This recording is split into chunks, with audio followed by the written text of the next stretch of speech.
sumamba, magpasalamat sa ating Panginoon. Tayo nagkumanta, sumayaw sa saliw ng tugtugan, kay inang pagmasdan ang nagkakaisa at sama-sama magkakapatid.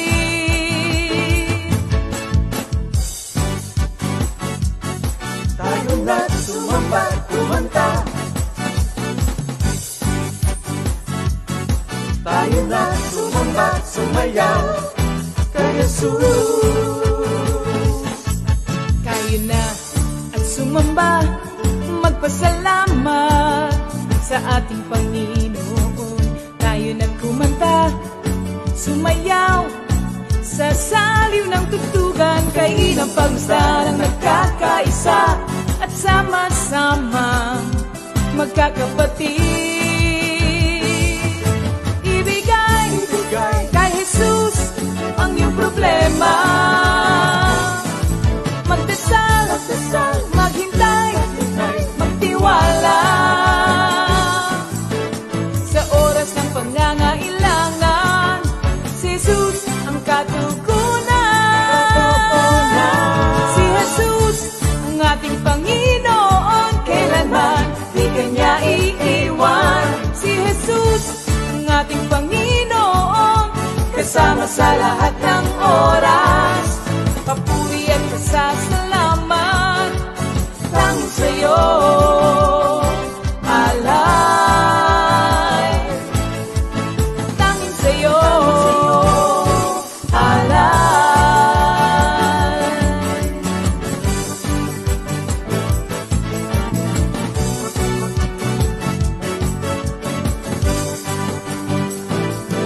Si Jesus ang ating Panginoon, kailanman di kanya iiwan. Si Jesus ang ating Panginoon, kasama sa lahat ng oras. Si Jesus ang ating Panginoon, kailanman di kanya iiwan. Si Jesus ang ating Panginoon, kasama sa lahat ng oras. Papuri at pasasalamat tanging sa'yo, alay. Tanging sa'yo, alay.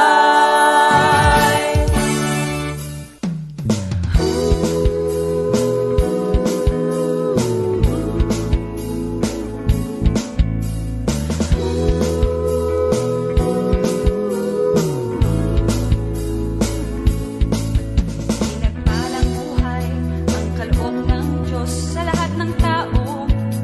May takot sa Kanya. Pinagpalang buhay ang kaloob ng Diyos sa lahat ng tao.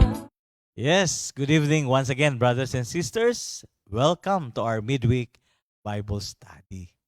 Patuloy tayo magpasalamat sa ating dakilang Diyos.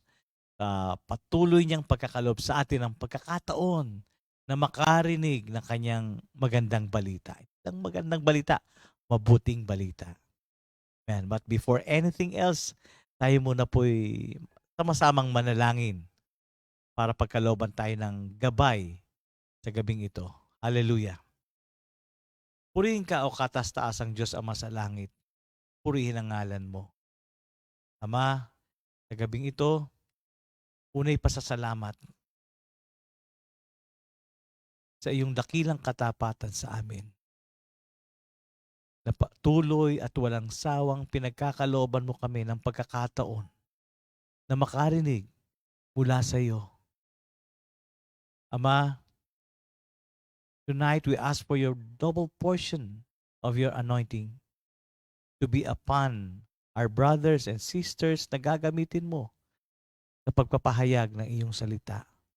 Mula sa magpapaawit, sa music ministry, sa band, Lord, at hanggang sa gagamitin mo sa pagkakaloob ng iyong mga banal na salita. Gamitin mo po ang mga labi ng aking kapatid para maipahayag ang ganap mong kalooban. Lord, may your name be glorified tonight. And we give you the highest praise, the the highest thanksgiving and glory. All this we pray in the mighty name of your Son, Jesus Christ, who lives and reigns forever and ever. Amen. Hallelujah. At gaya po ng dati, habang inaantay pa po natin ang ating mga kapatiran na mag-login, tayo muna po'y makinig ng mga awiting nagmumula sa ating Panginoon.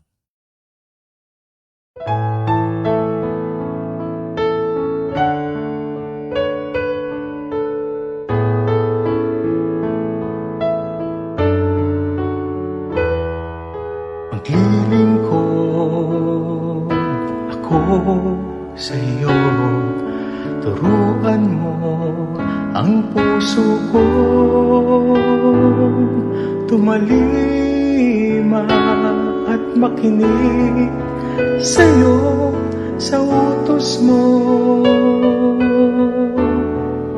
Susunod ako.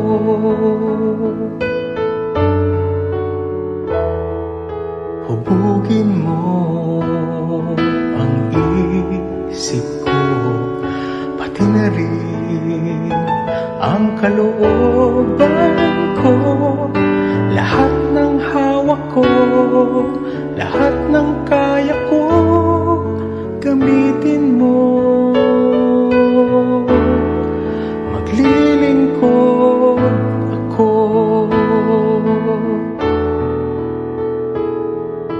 Ikaw ang nagbigay sa buhay kong taglay. Gamitin mo, pagpalain mo habang buhay. Maglilingkod sa'yo.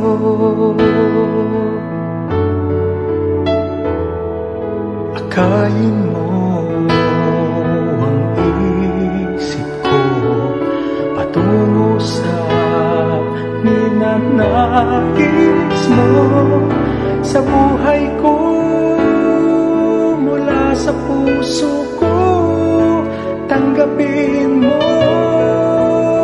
O Diyos, sa karangalan mo.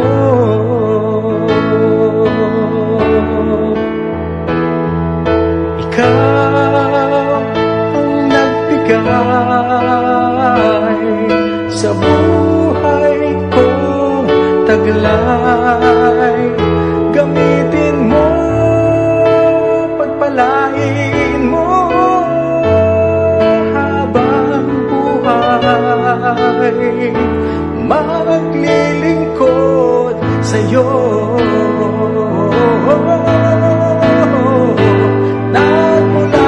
Sa iyo ang lahat ng ito, aking ibibigay, aking ialay.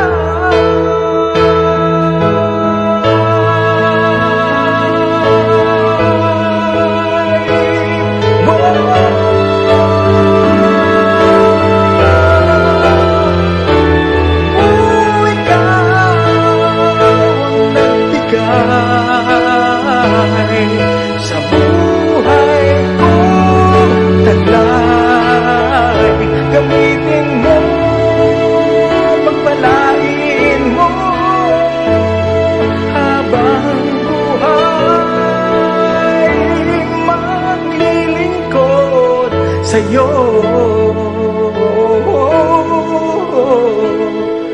Ang puso ko, ang isip ko,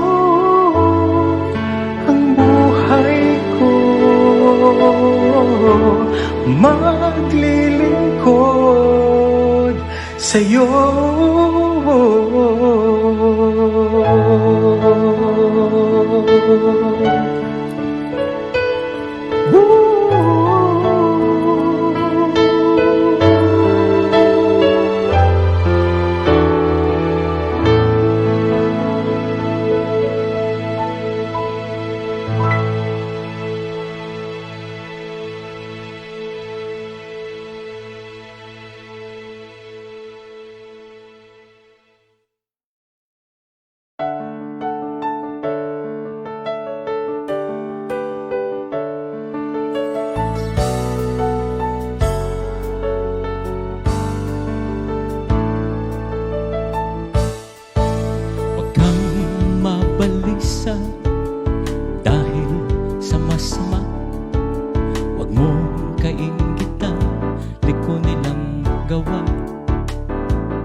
sila'y malalanta. Tulad ng halaman, matutuyo sila. Umasa ka sa Diyos, ang mabuti gawin, at mananahan kang ligtas sa lupain. Sa Diyos mo hanapin ang kaligayahan, at ang pangarap mo'y iyong makakamtan.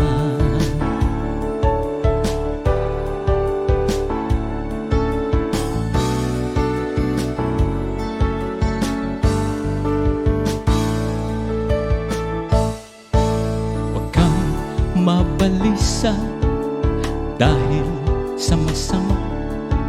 Huwag mong kainggitan liko nilang gawa. Katulad ng damo, sila'y malalanta. Tulad ng halaman, matutuyo sila. Umasa ka sa Diyos, ang mabuti gawin, at mananahan kang ligtas sa lupain. Sa Diyos mo hanapin ang kaligayahan, at ang pangarap mo iyong makakamtan. Umasa ka sa Diyos, ang mabuti gawin, at mananahan kang ligtas sa lupain. Sa Diyos mo hanapin ang kaligayahan, at ang pangarap mo iyong makakamtan. At ang pangarap mo iyong makakamtan. At ang pangarap mo iyong makakamtan.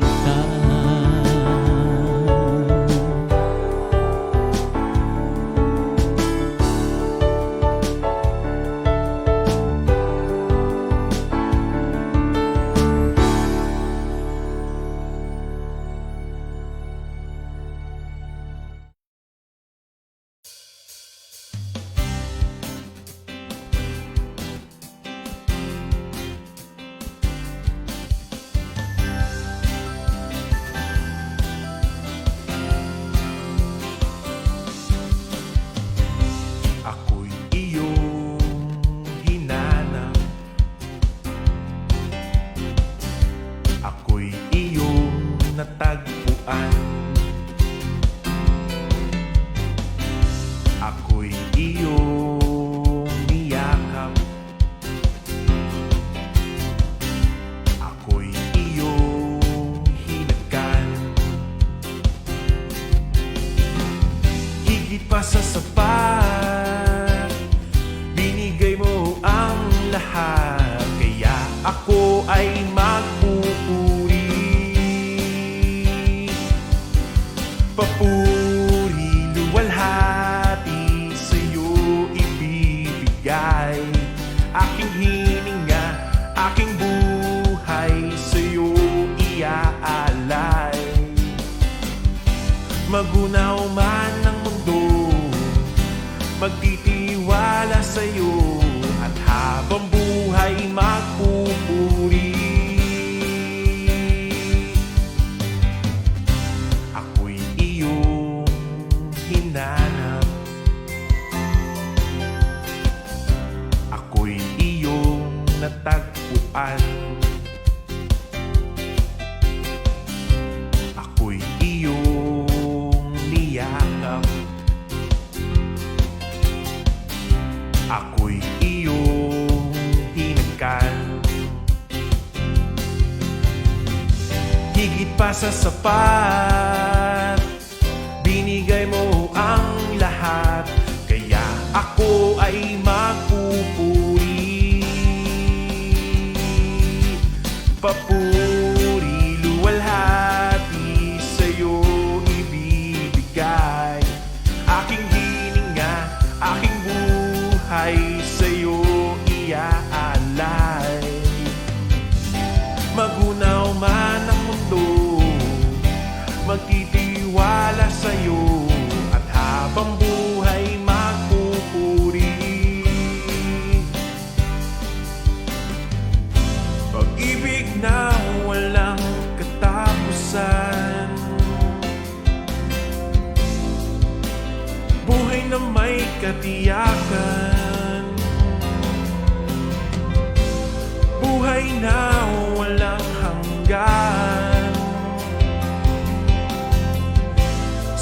lamang matatagpuan.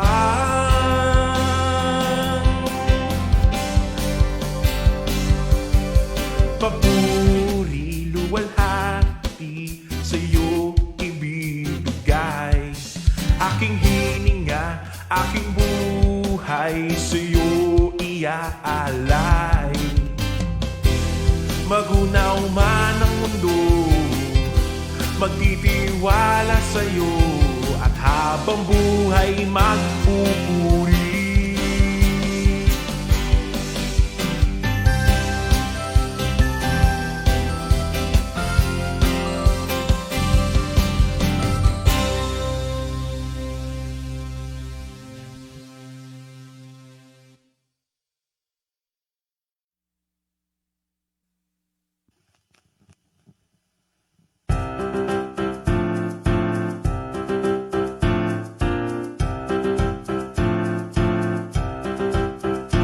I will sing to the Lord all my life. I will sing, I will sing, I will sing to the Lord all my life. I will sing, I will sing. As long as I live, I'll sing praises to my God. As long as I live, I'll sing praises to my God. As long as I live, I'll sing praises to my God. Praise the Lord, my soul. Praise the Lord, my soul. Praise the Lord. I will sing to the Lord all my life. I will sing, I will sing, I will sing to the Lord all my life. I will sing, I will sing, I will sing, I will sing. As long as I live, I'll sing praises to my God. As long as I live, I'll sing praises to my God. As long as I live, I'll sing praises to my God. Praise the Lord, my soul. Praise the Lord, my soul. Praise the Lord.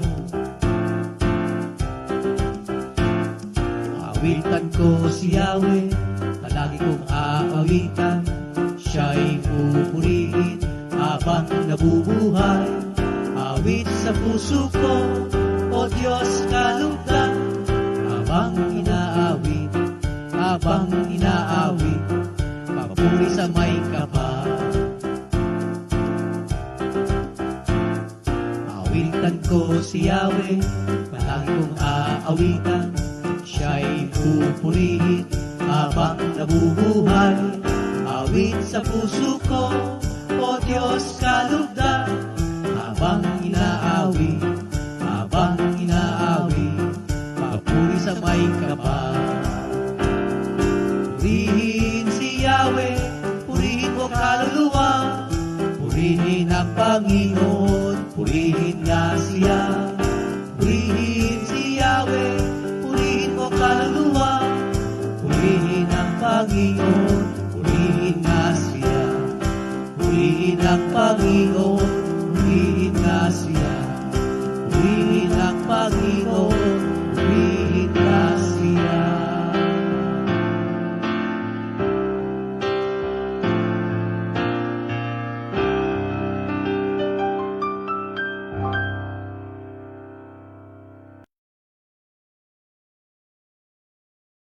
Thank you, Lord, sa magagandang awitin. Glory, glory to God. Hallelujah. Tayo ang papuri at pasasalamat. Amen. At ngayong gabi, huwag natin kakalimutan ng mga kapatid natin who is celebrating their special day. It's their birthday today. Ano ha? February 15, 2023. Happy birthday, Sister Marisa Roraldo. Happy birthday, Sister. At Sister Grace Kiman. Happy birthday, kapatid. Sister Monique Tavora. And Sister Nora Noche. Sister Rosita Ebañez. Hallelujah.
Thank you, Lord. Thank you, Jesus. Happy birthday, brothers and sisters. Enjoy your special day.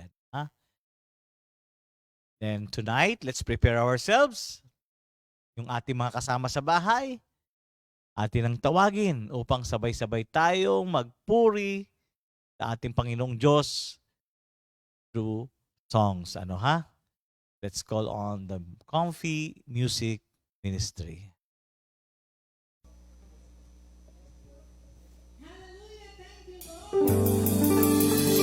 Hallelujah! Good evening po sa ating lahat. Welcome po sa ating midweek Bible study. Kami po ang Laiya worshiper at kasama ko po si Sister Zara, Sister Julian at ako po si Sister Jerlyn. Thank you, Lord. Sama-sama po tayo umawit at magpuri sa ating Panginoon. Amen. Hallelujah. Good evening po sa ating lahat. Halina po kayo at tawagin po ang lahat ng kasama natin sa ating mga tahanan upang sabay-sabay tayong umawit at magpuri sa ating Panginoon. Thank you, Lord. Palakpakan po natin ang ating Panginoon.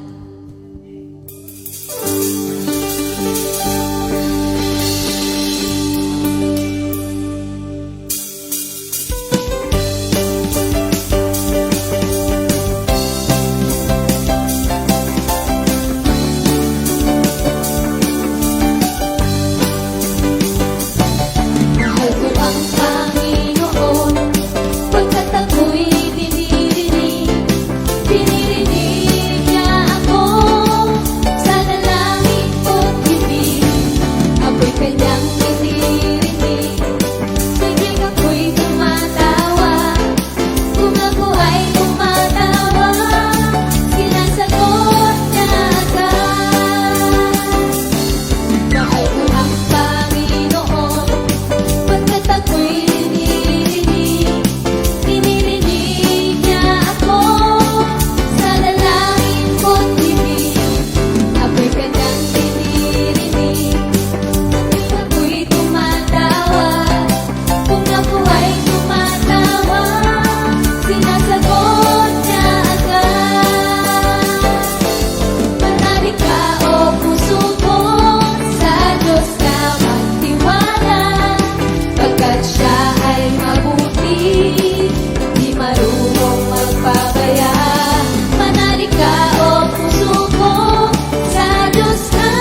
Jesus. Hallelujah. Patuloy po tayong umawit at magpuri sa ating Panginoon. Awitan po natin siya ng buong puso. Thank you, Lord. Thank you, Jesus. Hallelujah. Thank you, Lord. May pangamba,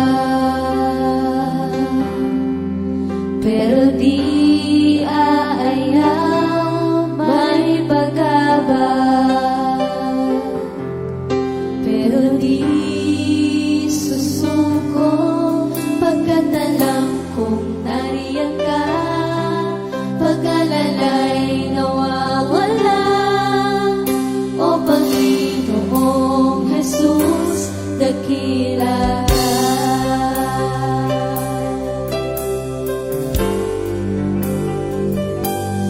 May pangamba, pero di aayaw. May pag-aba,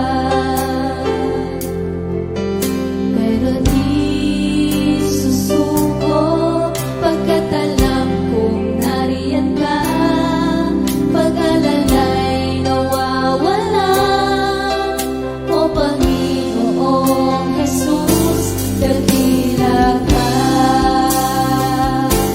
Dakila ka, O Jesus, sabahin ang pangalan mo.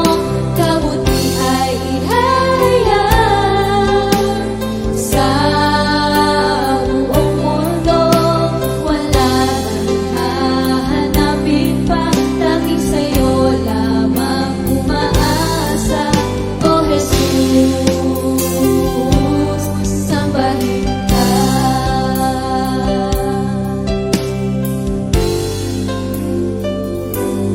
May pangamba, pero di aayaw. May pag-aba, pero di susuko. Pagkat alam kong nariyan ka, pag-alalay nawawala. O Panginoong Jesus, dakila ka. Dakila ka, O Jesus, sabahin ang pangalan mo. Kabuti ay ihahayag sa buong mundo. Wala nang hahanapin pa, tanging sa'yo lamang umaasa. O Jesus, sambahin ka. Dakila ka, O Jesus, sambahin ang pangalan mo. Kabuti ay ihahayag sa buong mundo. Wala nang hahanapin pa, tanging sa'yo lamang umaasa. O Jesus, sambahin ka.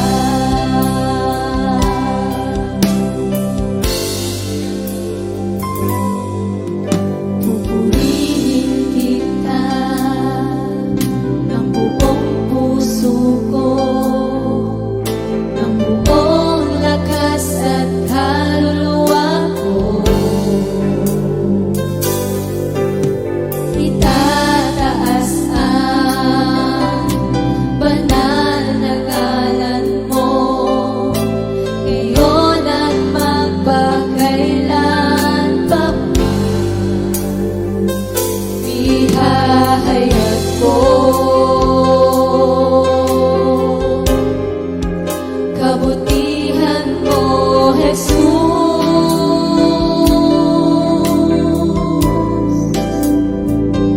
Ihahayag ko ang pag-ibig mo, Jesus.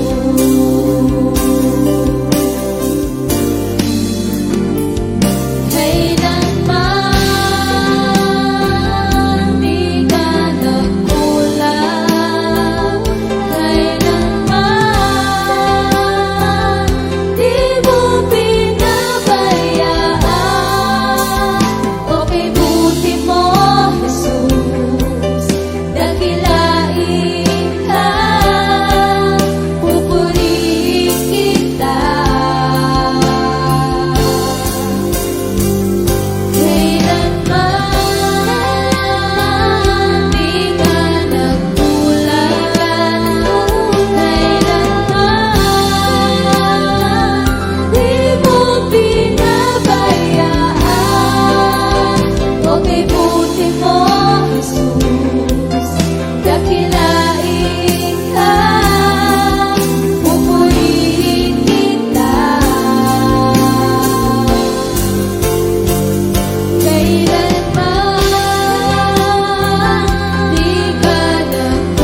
God bless mga kapatid ko sa music ministry. And tonight, let's prepare our hearts sa pinakamahalagang sandali. At ito ang pagpapahayag ng salita ng ating Panginoon. At sa gabing ding ito, ang ating po'y sa Judges. And again, pagpapatuloy about prayer. At sa gabing ito, ang gagamitin ng ating Panginoon ay walang iba kundi ang ating kapatid na si Pastor Rafi. So let's welcome our pastor. Magandang gabi po sa inyo mga kapatid. Welcome po muli sa ating weekly Bible study. Sa gabi pong ito ngayon, tatalakay natin itong Book of Judges. So ayan niyo pong basahin ko po ang Judges chapter 2, simula po sa verse 16 hanggang verse 19. Now then the Lord gave the Israelites leaders who saved them from the raiders. But the Israelites paid no attention to their leaders. Israel was unfaithful to the Lord and worshiped other gods. Their fathers have obeyed the Lord's commands, but this new generation soon stopped doing so. Whenever the Lord gave Israel a leader, the Lord would help him and would save the people from their enemies as long as that leader lived. The Lord would have mercy on them because they groaned under their sufferings and oppression. But when the leader died, the people would return to the old ways and behave worse than the previous generation. They would serve and worship other gods and stubbornly continue their own evil ways. Tayo po'y manalangin muna bago po tayo magpatuloy. Panginoon, maraming po salamat sa pagkakataon muli sa gabing ito na nabigyan po ng pagkakataon upang makapag-aral muli ng iyong mga salita. Lord, we pray for understanding, we pray for wisdom, O God, upang maunawaan ang kahalagahan ng pagtuturong ito. Itinataas ko po sa iyo ang aking kawalan, gamitin niyo po ako sa gabing ito. Sa pangalan ni Jesus, Amen. So puri ng ating Panginoon, nandun nga po tayo sa Book of Judges. Last week, tinalakay po ni Pastor Simple at ang kanyang may bahay na si Sir Jen ang tungkol sa Book of Joshua. So ngayon pong gabi, ayan yung pong bigyan ko po kayo ng isang brief summary regarding sa Book of Judges. Ngayon, so ito pong Book of Judges ay isang tragic account on how God was taken for granted by His children year after year, century after century. So ibig sabihin, nakasentro po itong aklat ng Judges tungkol sa, sabi natin sa Tagalog, para bang binaliwala ang ating Panginoon ng kanyang mga hinirang. So hindi lamang po ito, ang Judges is a sad contrast to the book of Joshua, which speaks of the blessings that God bestowed on the Israelites for their obedience. So ito pong Book of Judges, contrast po ito ng Book of Joshua. Kasi ang Book of Joshua nakasentro naman po sa pagsunod ng mga Israelites noong panahon na yon, at dahil sa kanilang pagsunod, marami pong pagpapala na pinagkaloob ang Diyos sa kanila. So in contrast, baliktad naman po itong Book of Judges. Now, in the Book of Judges, they were disobedient and idolatrous. At ito po yung sabi natin na mga kasalanan na kinamumuhian ng Panginoon, yan disobedient and idolatrous, leading to their many defeats. So ang nagiging dahilan ng kanilang pagiging talunan ay dahil sa kanilang pag-disobey at yung kanilang pagsamba sa mga Diyos-Diyosan. Yet, God has never failed to open His arms in love to His people. So ibig sabihin, ang Panginoon, bagamat ganun ang sitwasyon, ay nandyan pa rin ang kanyang pag-ibig, an open arms, na anytime na magbalik loob ang mga Israelites, ay talaga namang i-welcome ng ating Panginoon. Now, whenever they repent from their wicked ways and call upon His name, dun po sa Judges chapter 2, verse 18, whenever the Lord gave Israel a leader, the Lord would help him and would save the people from the enemies as long as that leader lives. So, may problema pa rin po. Kasi nangyayari, ang Panginoon, magpapadala siya ng kanyang mga pinuno, which we call mga judges o hukom sa Tagalog, susunod na naman sila as long as that leader live. Habang nabubuhay yung leader na pinadala ng Panginoon. Ngayon, the Lord would have mercy on them because they groan under their suffering and oppression. Siyempre, sa sobrang kahirapan, dahil naging slaves na naman sila, ang Panginoon ay hindi naman po humihinto ng pagkakaloob ng kanyang pag-ibig sa bawat isa. Now, through the 12 judges, kasi po sa Book of Judges, merong 12 masabi natin pinuno na pinili ang Panginoon para i-lead ang mga Israelites sa tinatawag nating holy living.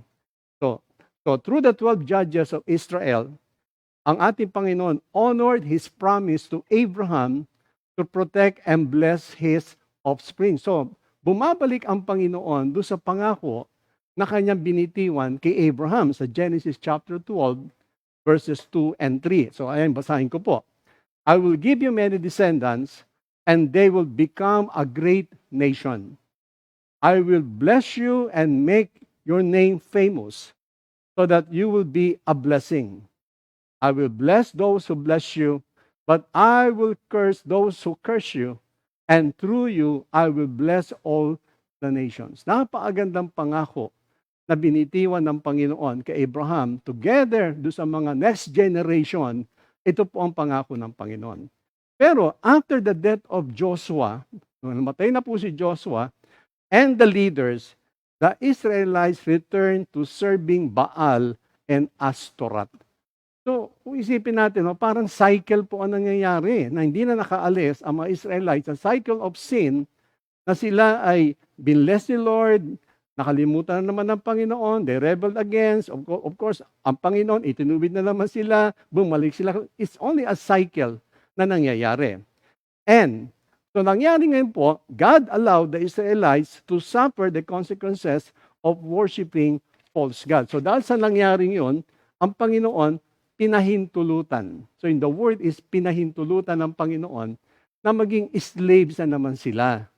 Now, it was then that the people of God would cry out to God for help. So ito na naman sila. Dahil nagsuffer na naman sila, dumanas na naman sila ng kahirapan, lumapit na naman sila sa Panginoon at humingi sila ng tulong. So God sent His children, judges, to lead them in a righteous living. Ito na naman ang Panginoon. Magpapadala na naman siya ng mga mamumuno para gabayan ang mga Israelites sa tinatawag nating righteous living. Now, but time after time, they would turn their backs on God and return to their lives or wickedness. So, babalik na naman sila. Hindi na sila talaga nakakawala doon sa cycle. Now, kung titignan natin po itong brief summary o history ng Book of Judges, there are some practical applications na matututunan natin doon sa dinanas ngayon ng mga Israelites. Number one, of course, disobedience always brings judgment. At yun po ang reality. Disobedience always brings judgment. Pangalawa, the Israelites presents a perfect example of what we are not to do. So dito, sinasabi ngayon sa atin, sabi nga, it's a good presentation o halimbawa na huwag natin tularan ang mga pagkakamali ng mga Israelites at mga bagay na dapat natin gawin at mga bagay na hindi natin dapat gawin. Pangatlo, if we continue in disobedience, we invite God's discipline. Yun po ang nakakalungkot. Kasi continuously na i-disobey natin ang Panginoon at hindi natin siya susundin, then para bang tayo na mismo iniimbitahan natin na tayo disiplinahin ng ating Panginoon. Pero tandaan natin, not because God enjoys our suffering. So He never enjoys na makita niya ang kanyang mga anak na nagsasuffer. But because the Lord disciplines those He loves, and punishes everyone he accepts as his sons. Sa Hebrews chapter 12 verse 6, sinasabi po dyan, because the Lord corrects everyone he loves and punishes everyone he accepts as his son. So yung kanyang pagtutuwid kasi po ay based pa rin sa pag-ibig. Mahal pa rin tayo ng Panginoon dahil ayaw niya kasi po na tuluyan na tayo magkasala, tuluyan na tayo mawala sa kanyang presensya. So kinakailangan ngayon na i-discipline ng Panginoon ang kanyang mga anak. Amen. Now, consider po niyo ito. One is, the book of Judges is a testament to God's faithfulness. Ngayon, kung i-define natin po ang salitang faithfulness in a simple way, no? Pag sinabing faithfulness, that God will always do what is right. He will always do what is right for me, what is right for you, and what is right for us. And that is faithfulness. Kaya napakabuti ng ating Panginoon. Gagawin lagi ang mabuti para sa atin. Pangalawa, even if we are faithless, He remains faithful. That's a wonderful thing about God. Na tayo madalas nagdi-disobey, nagtatalusira, but He remains faithful. Sa 2 Timothy chapter 2, verse 13. Consider nyo rin po ito. Though we may be unfaithful to Him, still He is faithful to save us and preserve us. Sa 1 Thessalonians chapter 5 verse 24. So, bagamat hindi nga tayo nagiging faithful sa Kanya, pero ang Panginoon, faithful pa rin siyang iligtas pa rin tayo. Gagawin ng Panginoon ang lahat ng paraan in order to save us and to preserve us until the day of Christ. Yun ang napakaganda eh. Ipe-preserve pa rin niya tayo para makapili niya tayo eternally. Now, hindi lamang po yun. And to forgive us when we seek forgiveness. Tandaan nyo, when we seek forgiveness. Ang forgiveness kasi may pagkakaloob lang ng Panginoon for those who seek it. Doon sa mga taong talagang nagkaroon ng tapat na pagsisisi. Sa 1 John chapter 1 verse 9, if you confess your sins, God will forgive us. Ang hiningi lang naman ng Panginoon sa atin, mga kapatid, ay yung admittance. Kasi minsan meron tayong mga sabi natin self-denial. Pero sinasabi ni Lord, if you confess your sins, God is faithful to forgive us. Ano pa? That He will keep you strong to the end, so that you will be blameless on the day of our Lord Jesus Christ. Sa 1 Corinthians chapter 1, verses 8 hanggang 9. So, it's a very wonderful thing na meron tayong Diyos na ganyan na talagang ever faithful na gagawin niya ang mga bagay na tama at makakabuti sa atin. Amen. Now, pag-usapan natin ng isang senaryo po dito sa Book of Judges. Itong life ni Gideon. Tingnan natin si Gideon. So dito po sa Judges chapter 6, simula po sa verse 11 hanggang verse 18. So tingnan natin po yung napakagandang senaryo rito. So Judges chapter 6, simula sa verse 11 to 18.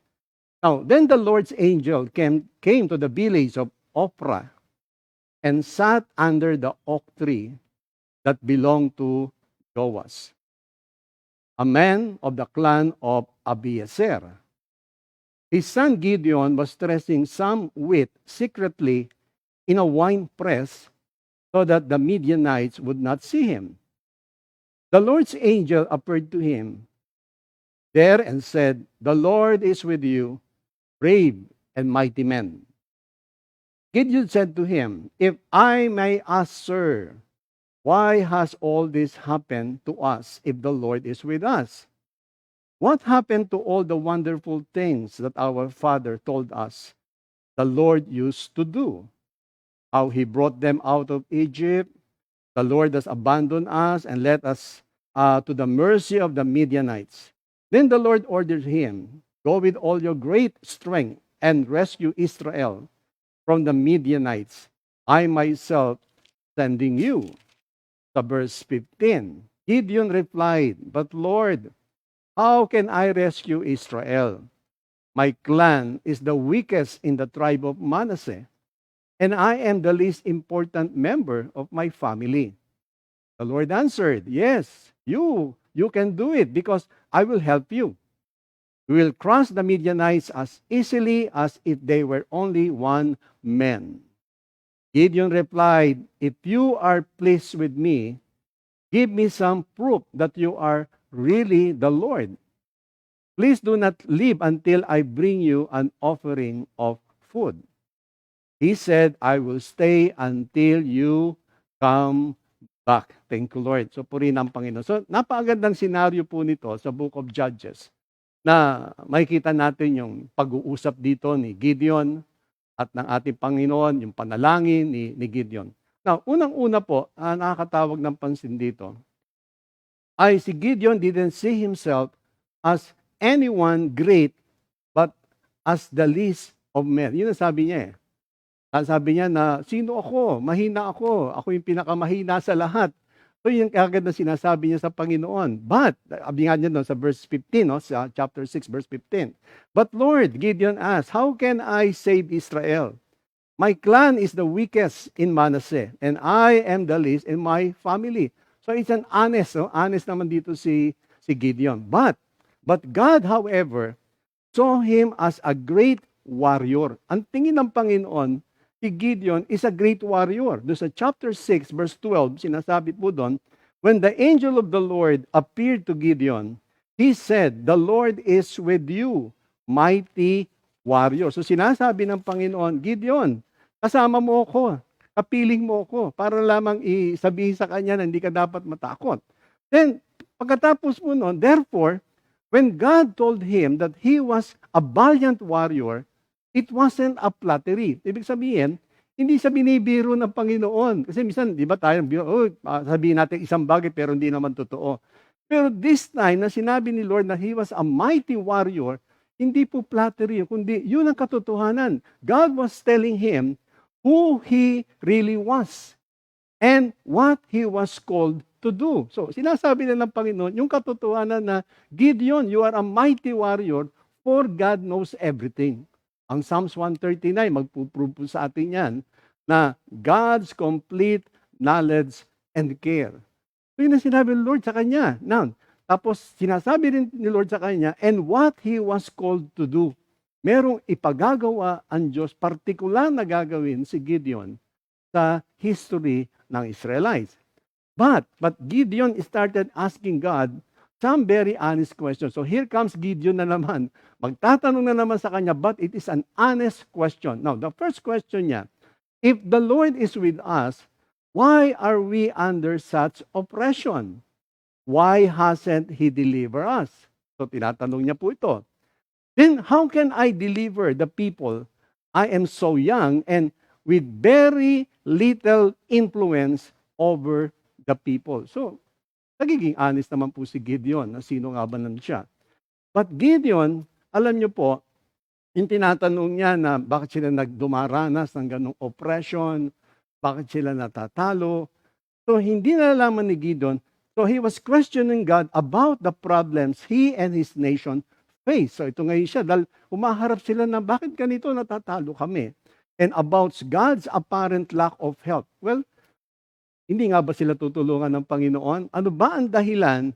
Bakit inlaw ni Lord na ma-defeat ang si Gideon and the rest of the Israelites? Well, what Gideon didn't acknowledge was the fact that the people had brought calamity upon themselves when they decided to disobey and neglect God. So ang naging cause ng defeat nila ay hindi si Lord, kundi they disobey and again, they neglect God. At yung nga po ang nangyayari sa buhay nila at sa buhay din natin ay pwede rin po mangyari yan. Now, how easy it is to overlook personal accountability and blame our problems on God. Oo nga naman po. No? Minsan, nakakalimutan ng bawat tao yung pananagutan. Tapos ngayon, pag dumarating ang mga problema, then i-blame natin ang Panginoon, which is hindi naman, wala naman siyang inalaman doon. Pero ang nangyari po, we disobey and we neglect God. Nakita niyo ba yung consequences na pag dinisobey natin ang Panginoon and we neglect Him? Well, definitely, we will suffer. Now, ito pa yung isang katanungan at imagine nyo po mga kapatid, no?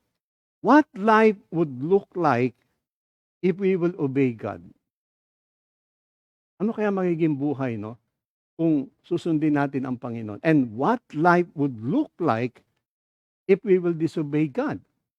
Tingnan nyo lang po ito, no? Let me read to you some passages.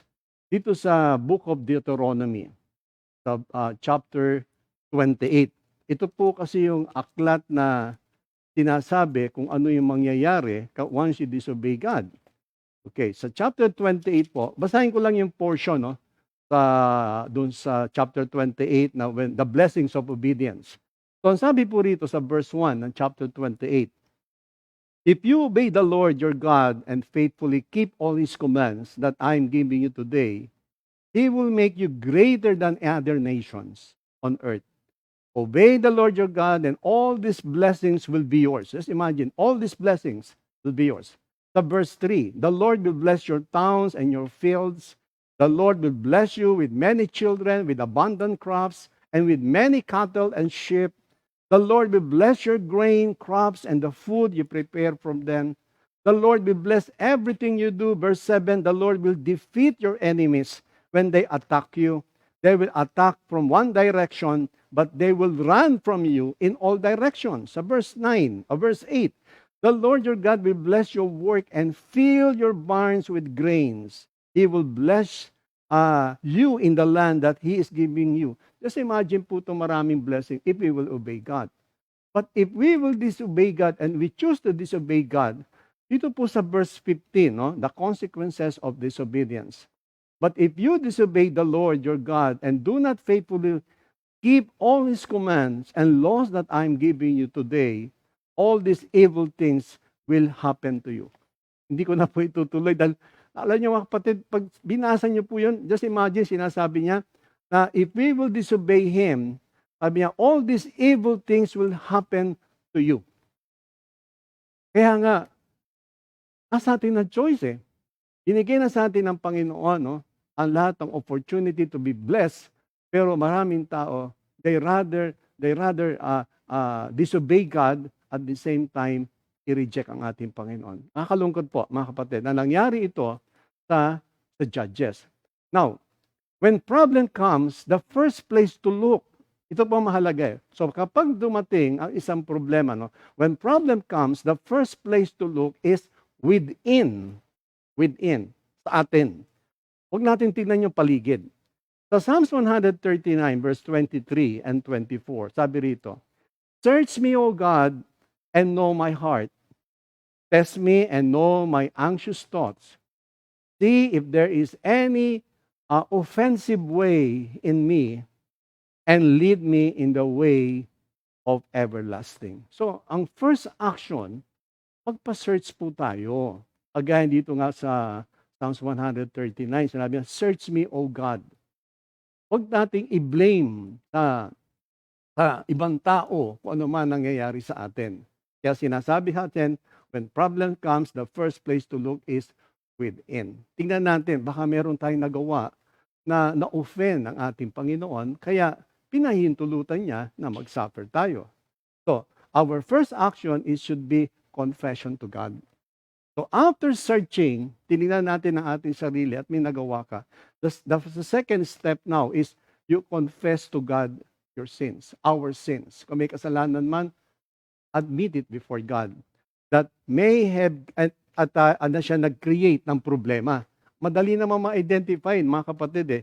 If we will only be honest sa ating sarili, makikita natin na talaga namang sa atin nang galing. So, mas magandang magbalik loob sa Panginoon, admit that you have sinned before God, confess it before God, at ang Panginoon naman, i-restore tayo. Amen. Now, balik po tayo sa Book of Judges, no, sa chapter 6. Pag-usapan natin yung napakagandang conversation nila ng ating Panginoon doon sa verse 14 hanggang 16. Okay. So Judges chapter 6, punta po tayo sa verse 14. Thank you, Lord. Okay, 14 to 16. Now, so ang sabi po rito, Verse 14.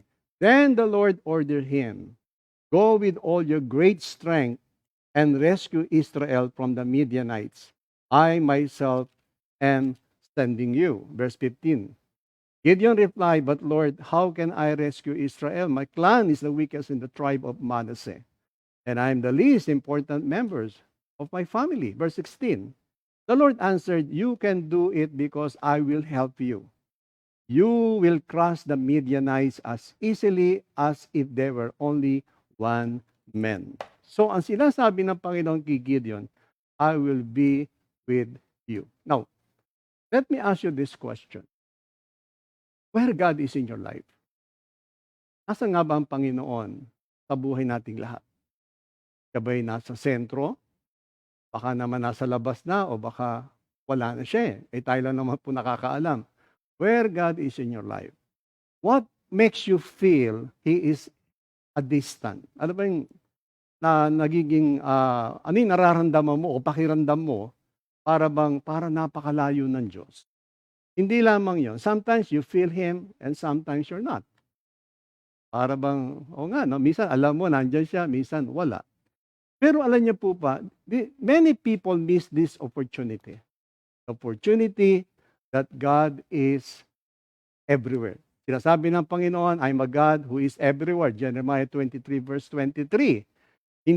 Kaya nga, nakakalungkot, no? Maraming tao, why live apart from a loving God?